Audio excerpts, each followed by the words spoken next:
Hi, welcome to Maree. Today's Tuesday, and it's usually Test Bake Tuesday in my kitchen, and I thought I'd bring you along with my test of this delicious tahini spiced cookie. Simple ingredients, gluten-free, no white sugar, and crunchy on the outside. Soft in the middle, semi-healthy. So let's get mixing. So the first ingredient I added to a large bowl was half a cup of ground almonds, or 80 grams. Couldn't get it out of the packet this day. Then I wanted to make them gluten-free, so I've used white rice flour.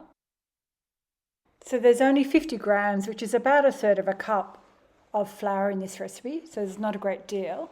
Then I added half a teaspoon of baking powder. Then I added some ground whole cardamom.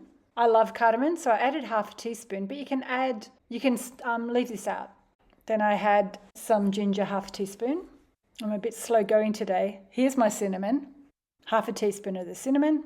I'm just going to whisk that together just to combine all the spices with the flour and the almonds. Now I need to add the liquid. So there's no eggs in this recipe. So there's syrup. I'm adding maple syrup. So I'm adding a quarter of a cup or 80 grams of maple syrup. You can also use date syrup or another kind of liquid sweetener. And then I'm adding the tahini. That's a quarter of a cup. Sometimes I find the tahini in this bottle gets a bit sticky and hard to get out. So I think I was struggling trying to get it out today. It was a bit slow. Like me, it was a bit slow. I found that the mixture was so thick that I didn't really need to rest it in the fridge or anything. If you find that your tahini or your sweetener has made your cookie dough a little bit loose, you can pop it in the fridge for 20 minutes. Okay, I've got my tray with my silicone mat. I've got a teaspoon. And I'm just going to scoop out kind of like a heaped teaspoon and roll it. And then I pressed it slightly as I put it on the tray. It's out of the camera here. I've also had my oven preheating at 160 degrees C with a fan. So it'll be nice and hot when we go to bake these.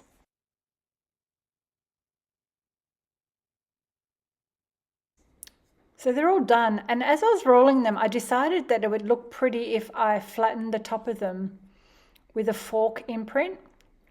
So I just grabbed a fork out of the drawer and I'm just squeezing that on top. I didn't bother putting it in flour.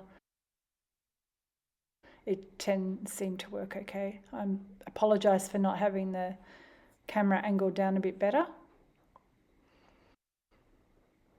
And then once I had pressed the fork down on all of them, I popped them in the oven and baked them in the middle rack for about 12 to 15 minutes until they were golden on the edge.